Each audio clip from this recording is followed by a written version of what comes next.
네, 안녕하세요. 이번 시간은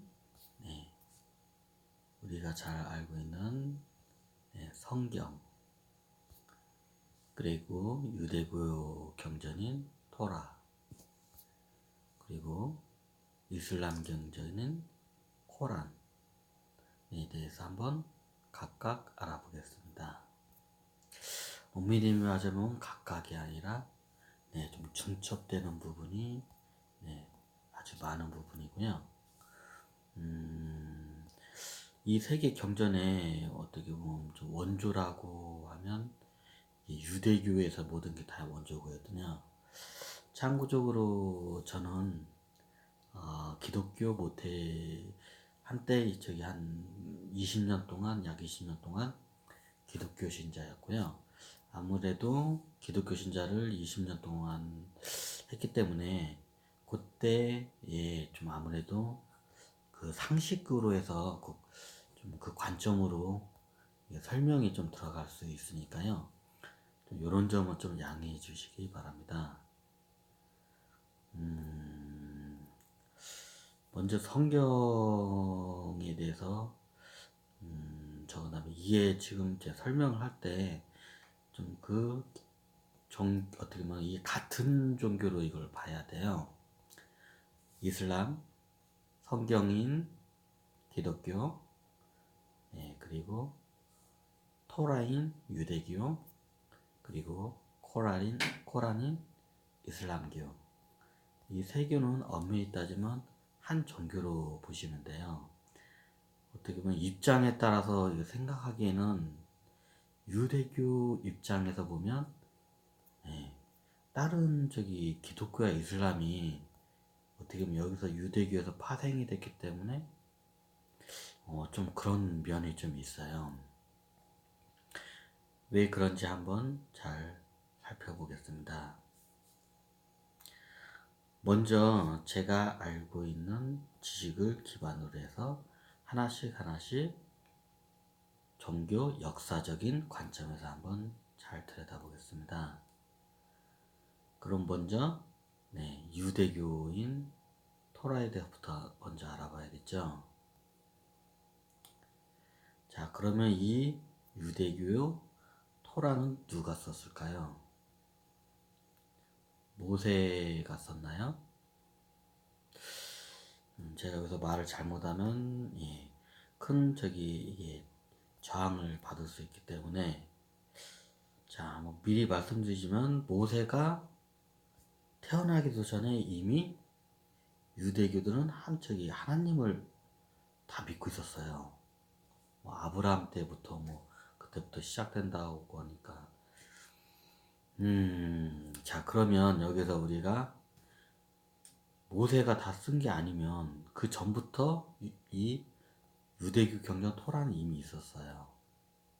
모세가 있기 전부터. 그러면 이 구약 성서인 어떤 토라를 누가 썼을까요? 이제 요거에 대해부터 먼저 첫 번째로 먼저를 풀고 가야 돼요. 왜냐면 그 다음인 기독교 성경책과 이슬람의 코란은 그 다음에 거기서 파생이 된 거기 때문에 최초의 토라가 왜 생겼는지 그걸 먼저 우리가 알아야 돼요. 모세가 썼나요? 모세님이? 모세라고 하면 좀 기분 나빠할란가요? 하여튼 일단 설명을 하기 위해서 간단하게 이제 존칭을 좀 약간 생략하고 있습니다. 모세께서 쓰셨나요? 이미 다들 영화라도 기독교 신자가 아니라도 영화를 통해서 많이 보셨을 거예요. 이미 모세가 태어나기 전부터 이집트에 있던 유대인 노예처럼 살던 유대인들은 이미 하나님 그리고 자기만의 유대교 경전을 이미 가지고 있었습니다. 자, 여기서 중요한 거는 왜 모세를 기준으로 드냐고요. 여기서 세 명의 선지자를 먼저 알아야 이 세 개의 경서에 대해서 풀 수가 있습니다. 그 기준점이 되는 게 모세고요. 엄밀히 따지면 아브라함부터 되는데 일단 이 획을 긋는 게 모세 때 한번 획을 긋고요. 그 다음에 예수님이 나오면서 예수님 때 한번 획을 긋고요. 그 다음에 이슬람 경전인 이게 마하메드라고 하나요? 저는 모하메드라고 하는데 마하메드 창시자인 마하메드께서 그 세 번째로 그 기점을 해서 이게 획이 한번 갈려요. 근데 요 세 분들이 먼저 답부터 얘기하고 시작하면요. 요 세 분들이 굉장히 높은 9차원에서 내려오신 선지자입니다. 나중에 천부경에서 한번 제가 따로 풀어드리겠지만 이 세 분들은 다 9차원에서 내려오신 분들이에요. 마치 비유를 하자면요. 인간과 작은 개미와 그 능력의 차이는 어마어마하게 차이가 나잖아요. 현대 인간과 개미의 능력의 차이는요. 그러면 저희 인간과 9차원 존재의 차이는 그보다 더 훨씬 더 차이가 더 납니다. 이걸 먼저 한번 짚고 먼저 넘어가야 다음부터 이게 좀 설명하는 게 아마 좀 매끄러울 것 같습니다. 그러면 이 선지자인 모세, 예수님, 마하메드 요 세 명이 9차원 존재라는 것을 먼저 아주 영적으로 아주 높으신 분들이라고 생각하시면 돼요. 참고적으로 아브라함은 그렇게 높으신 존재는 아니고요. 그분은 6차원적인 존재입니다. 아브라함은. 물론 높기는 한데 9차원과 6차원은 비교가 할 수가 없을 만큼 그 능력과 레벨의 차이가 너무나도 큽니다. 이 세 가지를 먼저 짚고 넘어가야 다음이 아마 이게 좀 풀기가 편할 듯 합니다. 요게 천부경 내용하고도 많이 결부가 된 이게 좀 비슷한 내용이 좀 있거든요. 근데 요거를 잘 풀지를 못해요. 사람들이. 참고적으로 불교의 창시자인 시타르타께서도 9차원 존재입니다. 그리고 세계 어떻게 보면 4대 성인 중에 공자님도 계시잖아요. 이분도 거의 9차원 존재입니다. 시대에 따라서 세상이 혼란스러우면 높은 차원의 선지자들이 내려와서 세상을 이렇게 구제하기 위해서 한번 내려옵니다. 그게 원래 자주 내려오지 않는데 세상이 혼탁하면 그게 좀 자주 내려오는 경우가 있어요. 요 세 가지를 짚고 넘어가면 아마 이 세 개의 종교의 세 개가 있나요? 이게 4개의 종교도 있고 5개의 종교도 있고 10개 이상의 종교로도 될 수가 있습니다. 왜 그런지는 하나하나씩 짚어가겠습니다. 자, 본론적으로 다시 돌아와서 모세 이전부터 토라는 문책이 있었습니다. 그러면 이 유대 경전인 토라는 누가 썼을까요? 예전에 제가 나살라 때에게 교수님하고 한번 좀 이런 거에 대해서 좀 설전을 좀 한 적이 있는데요. 성경을 쓰신 분들이 이게 천 몇 명인가 2천 몇천 명이 이게 쓰신 경전이라고 하더라고요. 예수님의 말만 설법만 들어간 게 아니고요. 뭐 모세께서 설법한 것도 있고 여러 가지가 이게 있잖아요. 요게 실질적으로 수천 명의 사람들에서 쓰여진 경전입니다. 실질적으로 우리가 알고 있는 뭐 화엄경이나 이런 불경들도 있잖아요. 시타르타케에서는 그렇게 그 설법을 그렇게 많이 남기지 않았어요. 나중에 우리가 알고 있는 환경이나 무슨 여러 가지 경서가 있잖아요. 대부분의 후에 깨닫신 분들의 그 설법이 이제 거기에 담겨진 거예요. 이게 불교 어떤 경전들도 대부분이 원래 저기 시타르트께서 이게 석가모니께서 설법한 게 다 설법한 게 아니라 석가모니께서는 부분적인 설법을 하셨고요. 대부분은 그 후에 깨달으신 분들 다 이게 들어간 내용이에요. 마치 이거와 같아요. 성경도 그렇고 토라도 그렇고 이 내용이 몇 소수의 사람이나 한두 사람에 의해서 쓰여진 게 아니라 수많은 선지자들에 의해서 쓰여졌어요. 하지만 그분들은 이제 9차원적인 높은 레벨의 존재들은 아니고요. 요분들은 좀, 한 6차원 존재로 보시면 아마 그게 맞을 것 같습니다. 6차원과 9차원의 존재는 굉장히 이게 좀 거리가 멀지요. 이분들이 어떻게 옛날에 쓰냐면요. 제가 이런 말을 하면 아마 반박을 많이 하실 거라 생각합니다. 답부터 말하자면, 요 유대교 경전부터 성경, 코란도 다 최고 그 밑으로 내려가면요. 그 뿌리는 다 우리 여기 이쪽 한반도에서 선도에서 다 이게 나간 거예요. 이 말을 하면 아마 믿지 못했던 분들이 대부분일 거라 생각합니다. 인도 같은 경우에는 이 명상 수행 문화가 굉장히 발달이 됐죠. 이 문화가 서쪽으로 넘어가서 이게 서쪽에서는 지중해를 기반해서 아프리카 쪽으로 중동으로 해서 북아프리카 쪽으로 이게 수행 문화가 이게 전파가 돼요. 그런 분들을 여기서는 랍비라고 하더군요. 랍비. 근데 이 랍비라는 분들이 옛날에 알렉산더가 이게 예화에서 나오듯이 거기서도 랍비가 나와요. 알렉산더가 옛날에 전복 전쟁을 하고 보물 같은 걸 엄청나게 이게 가져왔는데 계집 같은 데서 이게 돌을 닦고 있는 랍비가 있는데 그 이름이 뭐라고 하던가 그 기억이 잘 안 나는데 한번 나중에 찾아보세요. 그 랍비가 하는 말이 이제 알렉산더가 가지고 그 랍비한테 했대요.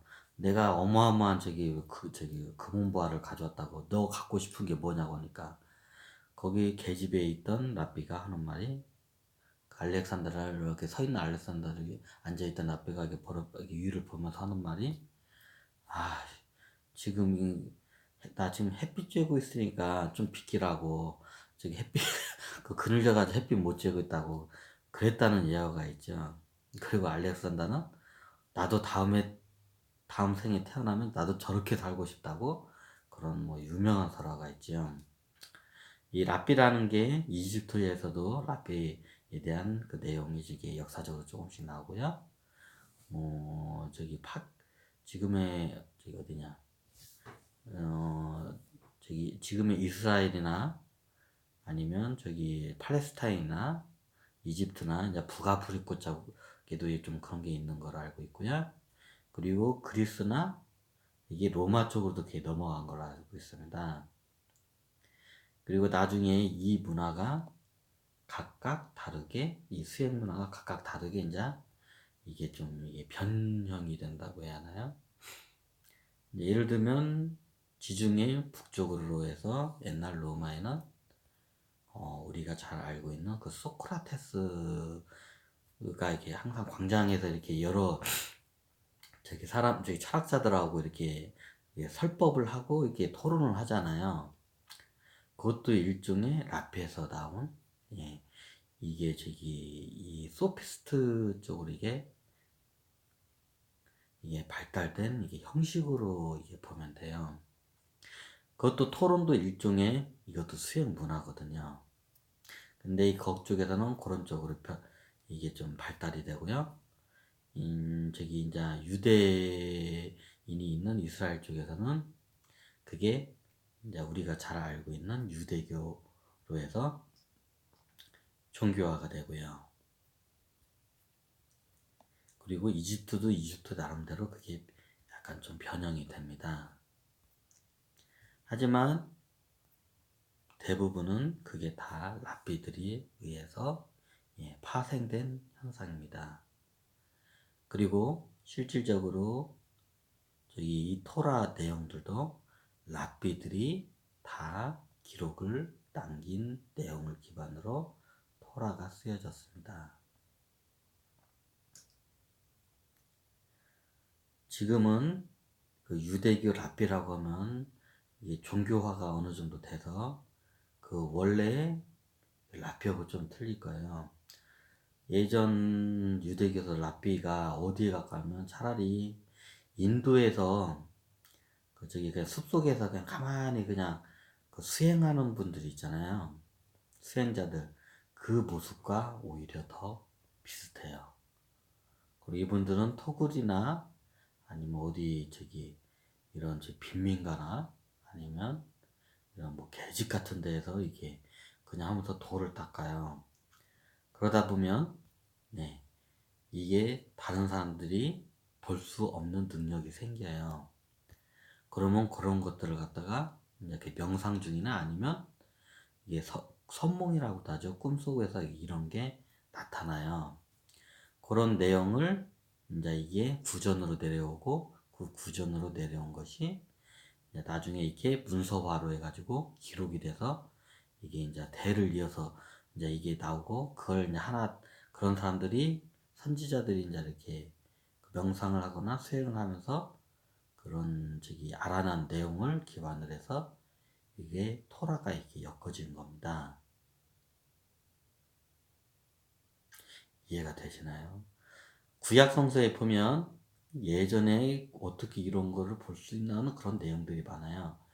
그게 가능한 거는 이게 꿈속이나 아니면 명상 중에 보는 환영으로 해서 그걸 보았기 때문에 그게 가능합니다. 예, 여기까지 이제 토라에 대한 이게 좀 설명이고요. 그 다음에 이제 여기서 토라에서 우리가 잘 알고 있는 이제 이게 모세의 이제 이게 거기서부터 이제 모세 어떻게 보면 모세의 경이라고 해야 하나요 이걸? 모세 때부터 해가지고 그때를 기반으로 하면 이게 이제 유대교 경전이라고 보시면 돼요. 네, 구약성서. 우리가 성경에는 두 가지가 나눠져 있죠. 구약과 신약. 신약은 예수님이 설법한 예수님이 출현한 이유 내용을 그 이유를 신약이고요. 구약은 예수님 이전의 상태를 다 구약이랍니다. 예, 그 전의 구약은 유대교 경전이지요. 근데 중요한 거는 구약은 이 모세를 기준으로 해서 보시면 이게 좀 정확할 것 같아요. 왜냐하면 그분이 아무래도 그 시대를 한번 이게 이끌어 갔기 때문에. 그럼 여기서 이제 구약인 유대경을 이렇게 보시면 되고 유대경에서 플러스 예수님의 설법이 이제 들어갑니다. 그게 신약입니다. 성경책에 보시면요 구약과 신약이 엄밀히 나눠져 있죠. 구약은 다시 말씀드리지만 유대교 경전이고요. 신약은 예수님이 설법한 그 후의 내용을 신약으로 보시면 됩니다. 참 쉽죠. 그러면 여기서 이제 우리가 한 가지 더 짚고 넘어가겠습니다. 그러면 왜 유대교를 경전을 받들고 있는 유대인들은 왜 예수님을 메시아라고 인정을 안 할까요? 이제 여기에 대한 질문을 한번 해야 합니다. 제일 중요한 내용입니다. 유대교는 딱 거기까지 모세 해가지고 딱 구약까지만 인정을 하고 그 뒤에 예수님의 경전은 전혀 그걸 받아들이지 않습니다. 그 이유는요, 유대교 경전에 써 있는 내용 때문입니다. 우리는 항상 메시아라는 말이 나옵니다. 근데 우리는 예수님을 기독교에서는 메시아라고 다 이거를 인정을 합니다. 하지만 원주격인 유대교에서는 메시아라고 인정을 않지요. 왜냐면요, 유대교 경전에는요, 메시아가 오는 날은 심판의 날이기 때문입니다. 그런데 심판의 날이라는 것은 들릴 자와 내칠 자를 구분하는 걸 심판의 날이고 그 심판자가 메시아라고 유대교에는 그렇게 믿고 있습니다. 쉽게 말해서 종말이라고 하면 더 이해가 좀 더 빨리 되실 것 같습니다. 모든 인간들을 다 생명들을 다 죽이고 천국으로 들릴 자와 아니면 그냥 내칠 자를 확실히 구분을 짓는 거죠. 마치 우리나라에 있는 어느 도파에서 말하는 말세가 되면 알곡은 추스려내고 쭉재기는 다 풀어낸다는 말이 있잖아요. 이것도 표현 방법이 틀리지 비슷한 내용입니다. 알곡을 추려낸다. 이 말은 천국으로 들릴 자고요. 쭉쟁이는 다 불어서 버려버린다. 그 말은 이제 내칠 자입니다. 그래서 최후의 심판에 대는 모든 생명을 다 죽여버리고 거기서 천국으로 올릴 자 그리고 내칠 자를 확실히 구분져서 그 메시아가 심판을 하게 되었다고 유대교인들은 그렇게 믿고 있습니다. 하지만 예수님이 오셨지만 종말이 온 건 아니었잖아요. 그런 메시아가 아니라는 게 유대교 입장에서는 너무나 당연한 겁니다. 왜냐고요? 예전에 랍비들이 기록을 다 그렇게 해놨기 때문에 그 후대의 유대교인들은 그거를 그냥 진리 그 자체 믿음으로 믿어버리기 때문입니다. 이거는 시대적인 상황성을 한번 우리가 봐야 합니다.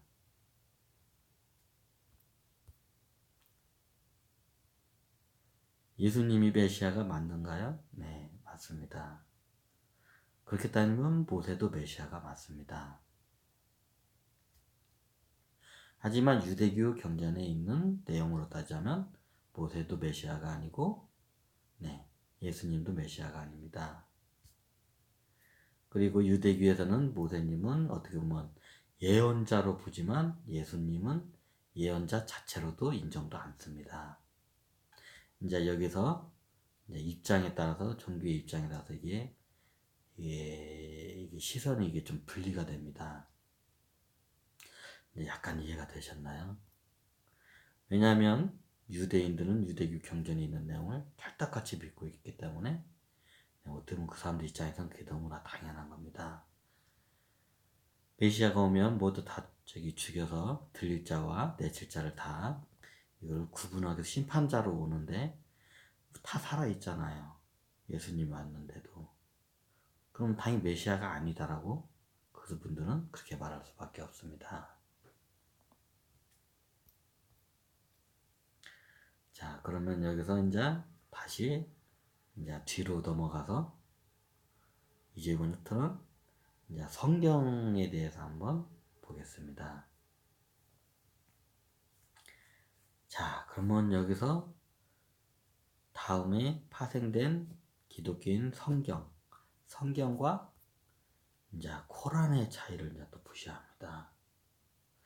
참고상으로 저는 코란을 읽어본 적이 없습니다. 다만 종교학자들이나 여러 코란 전문가들이 쓴 글이나 또는 동영상 강의를 좀 많이 들은 내용밖에 없습니다. 그리고 예전에 제가 코란 서울에서 중앙박물관에서 가끔가다 이벤트 형식으로 코란 그 박물관에 한번 개장한 적이 있었는데요. 그때 갔는데 제가 코란 박물관에서 받은 인상은 이게 하나였습니다. 아, 이게 수행문화구나. 일종의 수행문화라는 것을 단번에 알 수 있었습니다. 왜냐면요, 코란에서 쓰는 일종의 수행용품이라는 게 있잖아요. 그런 게 여러 가지 있는 것을 제가 알게 됐고요. 그리고 코란에 보면 글로 된 코란이 있고 이미지로 된 코란을 제가 봤습니다. 요거는 왕들이 보는 코란이라고 하더라고요. 이미지가 마치 이렇게 동그란 데 있고 이렇게 무슨 뭐라고 글 같은 거 이렇게 적혀 있는데 이게 봤을 때 일종의 불교의 만달라나 우리나라의 불교의 단청하고 좀 비슷한 그런 효과를 내는 그 수행인 걸 알고 있어요. 그리고 재밌는 게 뭐냐면 코란 중에 왕들이 보는 코란이 있고요. 장군이 보는 코란이 있어요. 왕들이 보는 코란들의 내용은 대부분이 이미지가 마치 태양처럼 동그랗고요. 장군들이 보는 코란들은 좀 각이 진다고 해야 하나? 좀 그런 내용이 있어요. 내용이 아니고 그런 이미지예요. 코란이 그래서 제가 코란을 읽지 않고 처음에 요거에 대해서 강의를 하는 게 이걸 나중에 이거 큰 문제가 될 수 있다고 생각했지만 이 코란도 일종의 이게 수행 문화라는 걸 이 그 박물관에서 그 여기저기서 그 흔적을 제가 많이 발견했습니다. 원래 마하메드께서는 여성에 대해서는 굉장히 존중하는 그런 입장인데요. 그런데 그 이슬람 문화가 전파된 그 지역이 좀 이게 남성이 굉장히 우월적이다 보니까 아마 그런 좀 내용들이 코란에 많이 섞인 걸로 알고 있습니다. 하지만 마하메드께서는 항상 여성을 존중하는 분이셨습니다. 자, 그러면 이제 코란과 이제 기독교의 성경에 이제 대해서 한번 이제 그 차이점을 알아봐야 돼요. 여기서 이제 유대교 경전인 성경은 구약이 있고요.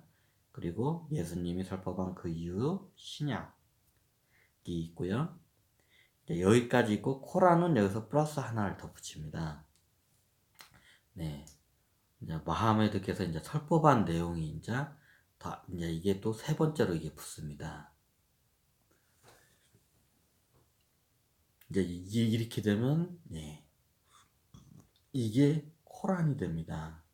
내용 관점에서 조금은 틀릴 수 있지만 기본적으로는 유대교 경전 플러스 코란은 유대교 경전 플러스 그리고 신약인 예수님의 그 이후의 그 설법 플러스 그리고 이슬람의 창시자인 마하메드 설법이 플러스 된 게 이 세 가지가 코란입니다. 이해가 되시나요?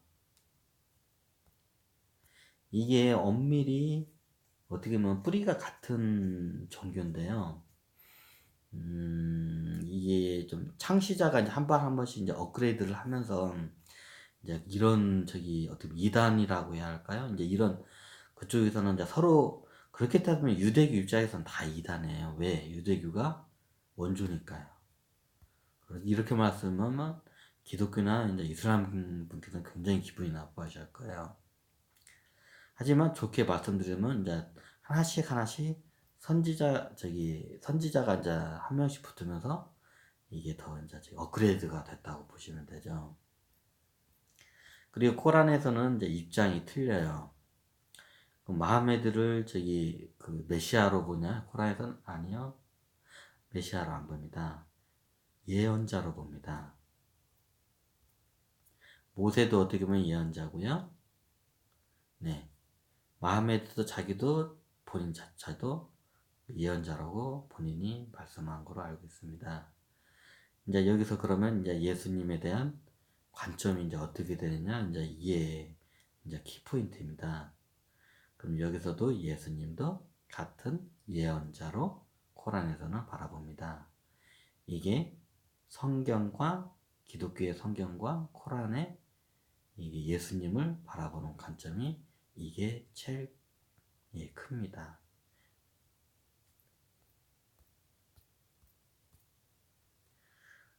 여기서 누가 옳다 그르다는 것을 따지는 것보다는요, 제가 이런 말씀 드리긴 좀 그럴 수도 있겠지만, 아무래도 코란도 그렇고 성경도 그렇고 유대교 경전도 그렇고요, 차후에 다른 분들이 아무래도 그 시대에 이게 관념적인 거에 좀 결부가 된, 이게 좀 합성이 된 내용들이 많기 때문에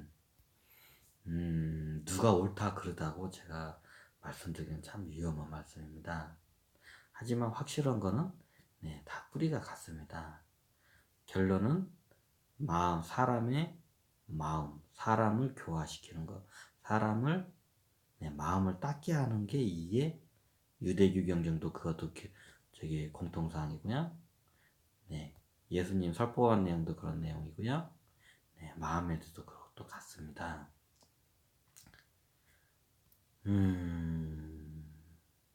자, 이렇게 하니까 어떻게 보이시나요? 자, 그러면 제가 여기서 한 가지 더 이제 역사적 관점으로 한번 종교를 더 보겠습니다. 먼저 성경을 기준으로 한 기독교를 먼저 보겠습니다. 우리가 카톨릭하고 기독교라고 우리나라에서는 많이 알고 있는데요. 원래 그냥 기독교라는 게 예수님을 인정하냐 안 하냐, 그걸 인정하는 걸 기독교라고 하거든요. 뭐 엄밀히 보면 우리가 알고 있는 카톨릭과 기독교 다 기독교입니다. 그럼 여기서 이제 여러분들의 입장에서 좀 설명시키려 해서 그냥 원래 기독교는 개신교가 맞고요. 그리고 이게 카톨릭이 기독교가 원래 맞아요. 명칭이 그렇게 됐을 뿐이죠. 우리나라에서 그렇게 명칭이 그렇게 정립이 됐을 뿐이죠. 그래서 저는 그냥 카톨릭은 카톨릭하고 개신교는 그냥 기독교라고 이때부터 말씀드리겠습니다.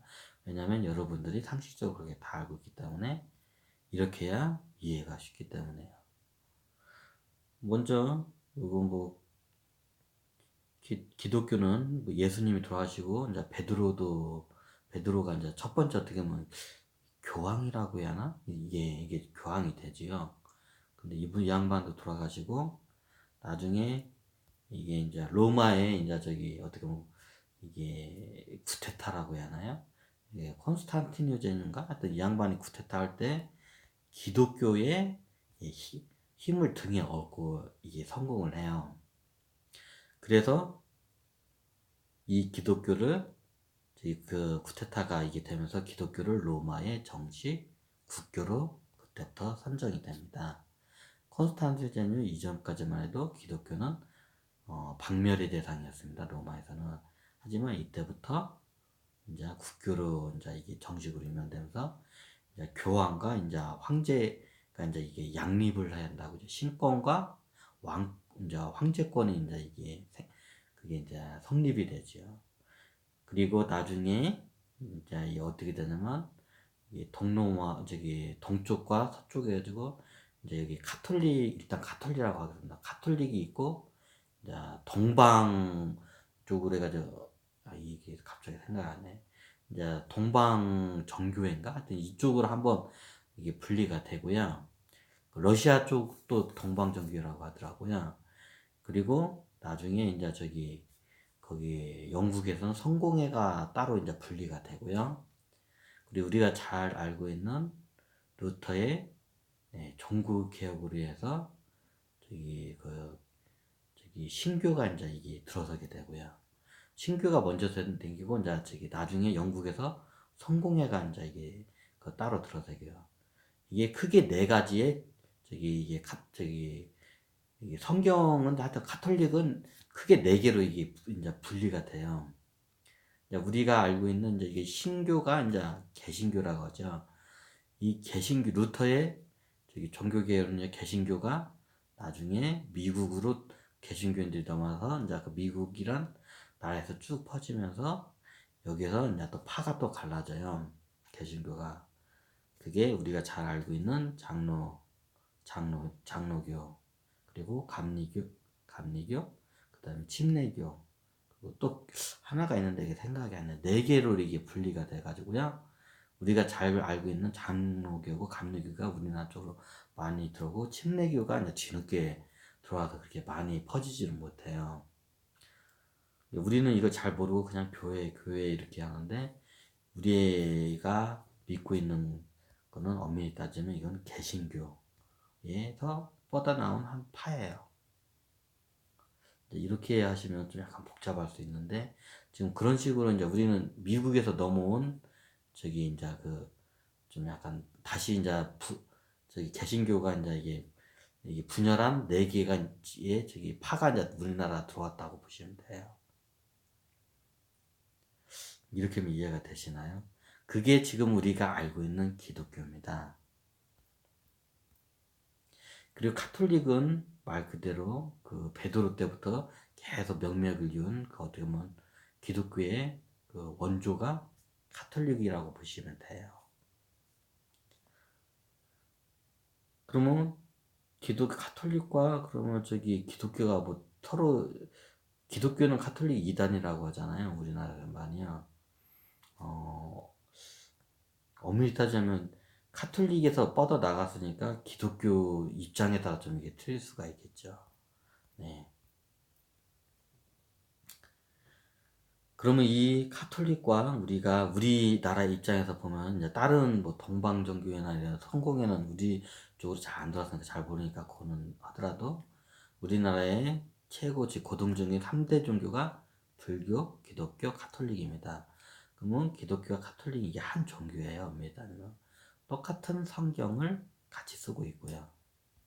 좀 내용이 좀 다를 수 있지만 근본은 같습니다.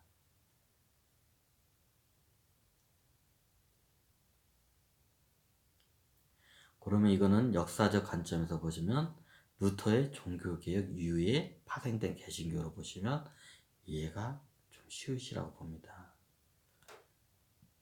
쉽게 말하면서 신부님이 목사님이 된 거예요. 그리고 수녀님이 이제 지금 목사님 사모님이 된 거고요. 이제 좀 이렇게 보시면 좀 이해가 쉬울란가요? 참고적으로 제 개신교인 루터의 종교개혁 할 때도 루터도 이게 저기 결혼을 해도 된다, 신부도. 그래서 본인도 수녀분하고 결혼을 실질적으로 합니다. 그 전에는 신부였지만 개신교를 하면서 이게 신부가 수녀하고 결혼을 해요. 그게 이제 목사님이 됐다고 보시면 돼요. 목사님은 결혼을 다 하시는데 신부님은 안 하시잖아요. 이제 요런 이제 여러 가지 차이가 있는데 대표적인 게 그거로 보시면 돼요. 그러면 여기서 이제 우리가 이제 이슬람에 대해서 이제 간단하게 제가 한번 설명을 드리자면, 이슬람에도 기독교에서 파가 아까 설명했지만 저기 여러 가지 종교로 해가지고 뿔뿔이 파가 이게 흩어졌잖아요. 이슬람에는 저기 제가 알기로는 뭐 다른 파도 많이 같은데 대표적인 게 뭐 저기 뉴스에는 다 보시면 이슬람 신자가 아니라 또 시아파, 수니파는 다 들어보실 거예요. 그럼 시아파는 뭐고 수니파는 뭐냐? 저도 참고적으로 코란 이쪽에 대해서는 잘 모르는데, 예전에 보니까 보통 먼저 이걸 설명하자면요. 마흐메드께서 다음 후계자를 정해야 하잖아요. 예수님은 다음 후계자를 모세래. 저기 베드로로 이제 정해가지고 이제 그 명맥이 이어지잖아요. 근데 마하메드께서 다음을 누군가를 이어야 하잖아요. 그런데 이게 이제 자기에서 최고 수제자들한테 이제 법통을 이제 넘겨줬어요. 그런데 마하메드의 그 혈육 중에 한 명이 혈통에서 그거를 반대합니다. 그래서 혈통이 따로 나옵니다. 그래서 마하메드가 정식으로 인정한 수제자가 법통인 순입하고요. 그거를 반대하고 따로 떼어잡은 세력이 혈통인 시합합니다. 근데 이런 게 이 도파에서도 많이 일어나고요. 종교가 한번 새로운 종교가 생기면 파가 갈려지면서 이런 현상이 많이 생겨요. 예를 들면 우리나라에서도 어떤 종교에서는 법통을 이어가는 데가 있고요. 거기서 혈통을 따로 이제 이게 또 이어가는 데가 있어요. 이게 창시자로부터. 그러면 이게 두 개의 파가 벌어지는 경우가 종종 생겨요. 이게 옛날 기록에는 안 나왔지만 이게 시타르타 석가모니님 때도 그게 좀 비슷한 현상이 있었어요. 시타르타야 저기 그 아들과 이모들 해가지고 그 원래 시타르타에서 왕족이었잖아요. 그 왕족들이 다 시타르타님께서 가가지고 다 제자 같아요. 그리고 옛날에 자기가 왕족이었을 때 낳은 그 왕자 아이도 자기한테 와서 제자가 됩니다. 그런데 시타르타께서는 자기 아들한테 그거를 전수를 안 해요. 깨달은 제자인한테 법통으로 정식으로 그거를 승계를 합니다. 그럼 그 와중에 그 혈통인 이 왕가 가문 사람들이 그걸 가만히 보고 있었을까요?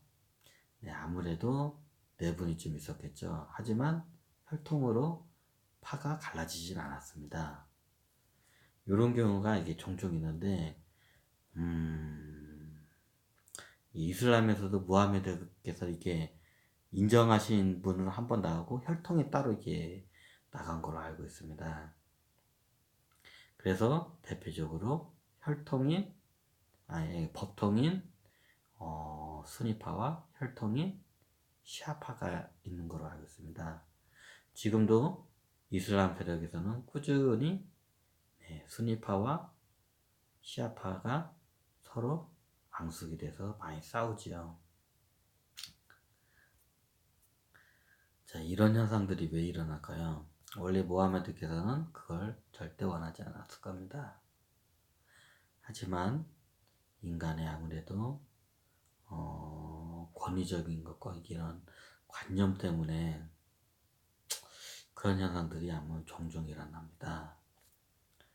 이 세 개의 종교는 그 보는 그냥 수행에서 나온 이게 파생된 종교이고 그게 이제 또 고차원 존재, 구차원 존재들이 오면서 이게 하나하나씩 이게 법문이 좀 다르게 나올 뿐이지 요분들이 하는 말은 다 비슷합니다. 그래서 저는 이 세 개의 종교, 코란을 기반으로 한 이슬람 종교, 여러 파 종교뿐만 아니라 성경으로 기준으로 한 여러 파의 종교뿐만 아니라 그리고 유대교뿐만 아니라 다 근본은 하나입니다.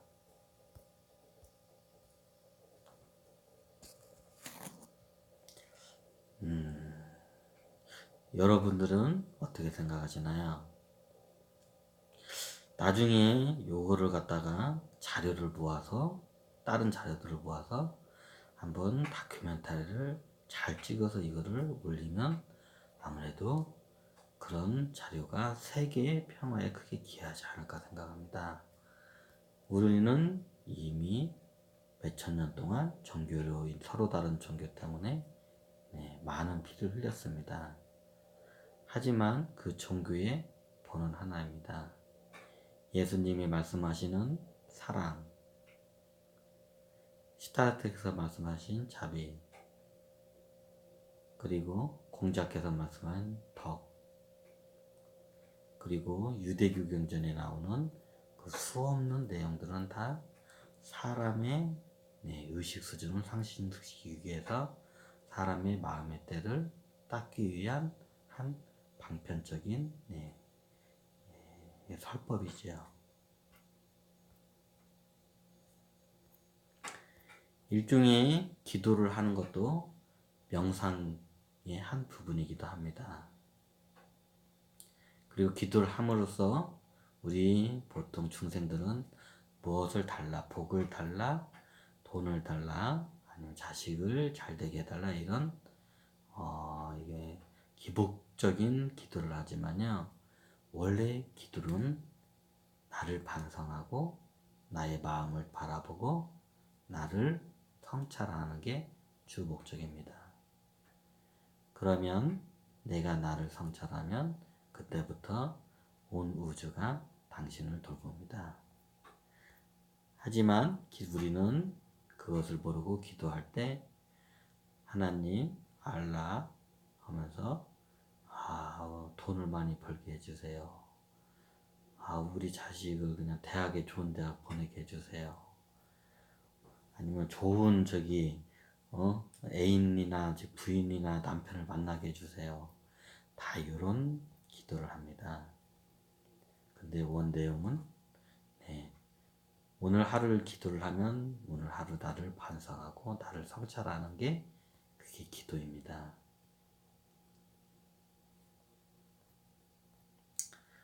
이게 아무래도 수행 문화가 전해지면서 그 문화권에 맞게 이게 종교화로 이게 발전한 경우라고 볼 수 있습니다.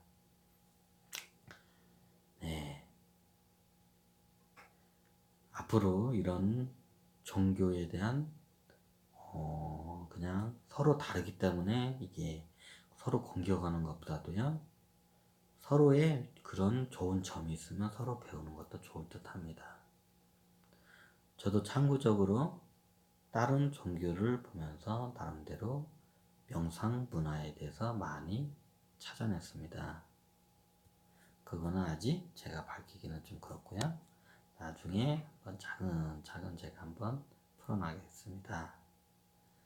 자, 오늘은 서양의 3대 경전인 토라, 성경, 코란을 한번 같이 엮어서 한번 설명을 드렸습니다. 감사합니다. 좀 지루하지 않으셨나요? 저의 강의를 한번 들어보시고요. 약간 내가 만약에 이슬람식 종교자면 약간 멀리 떨어져 보세요. 유대교도 그렇고 기독교도 똑같습니다. 약간 더 한 걸음 뒤로 멀리 되어서 보면 이 경전이 다르지 않다는 것을 알아차릴 수 있을 겁니다. 저는 언제까지나 여러분들이 이런 선지자들이 선인들이 만들어내는 이런 자료들을 이게 같은 내용이고 목적이 같고 이게 일종의 수행 문화, 마음을 닦는 거라는 걸 저는 알아차리기 위해서 이렇게 설명을 드린 것 뿐입니다. 감사합니다. 오늘 여기서 강의를 마치겠습니다.